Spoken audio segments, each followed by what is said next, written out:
10 things every woman needs to know about hemorrhoids. Don't be ashamed. Almost everyone has them. All of us have hemorrhoids all the time, she said. Nope. There's no way. All these healthy-looking people sitting comfortably on their bums around me have hemorrhoids. Yes, it's true, we all have hemorrhoids. I also didn't know there was so much to learn about hemorrhoids. Here are the dirty details everyone should know. It's usually so shocking to them, indeed. But hemorrhoids are totally normal, she explains. It's only when they become symptomatic that people start noticing them, Grucela says. Usually, they just do their job. Obviously, we don't all have painful hemorrhoids. Something has to go very, very wrong for that normal anal tissue to become the angry, itchy, painful protrusions you're probably picturing by now. The key culprit is abdominal pressure, Grucela explains, whether that's from straining to go to the bathroom because of chronic constipation, excess belly weight, pregnancy, or even lots of long-distance running. There are two main types of hemorrhoids. That would be internal and external, and they're pretty much exactly what they sound like. External hemorrhoids occur right at the anal opening, Grucela says, and they're covered with skin.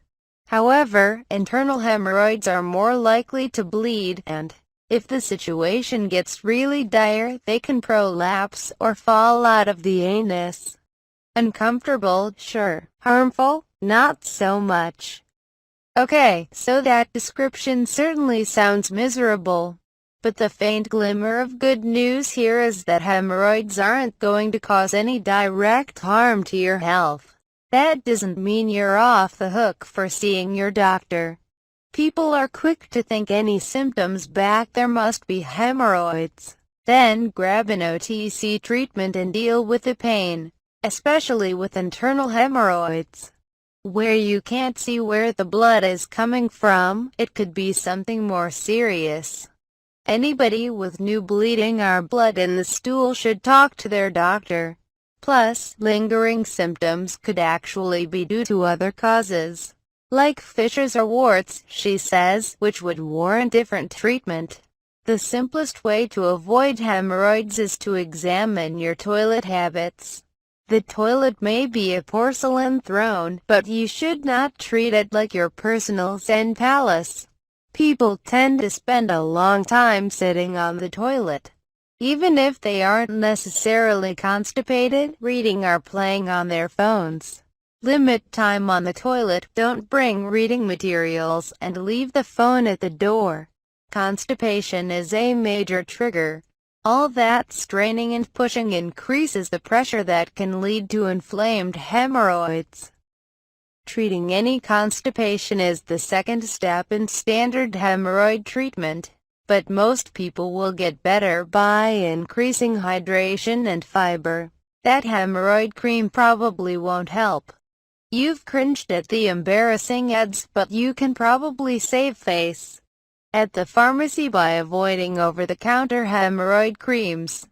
Most patients don't find them that helpful. Soaking the area can help soothe some irritation. Wiping with witch hazel may also help. Before we go down that road, we make sure we've maximized every other option. Don't blame hemorrhoids on heat. Spicy foods can cause their fair share of digestive issues, but hemorrhoids aren't one of them. Your favorite jalapeno guac won't exacerbate hemorrhoids, but it can cause a similarly itchy bottom all on its own. And don't cancel your vacations. Travelers who end up with hemorrhoids have been known to blame it on their road trip, when sitting for a long time really has little to do with it, unless that sitting is atop the toilet. People tend to get constipated while traveling,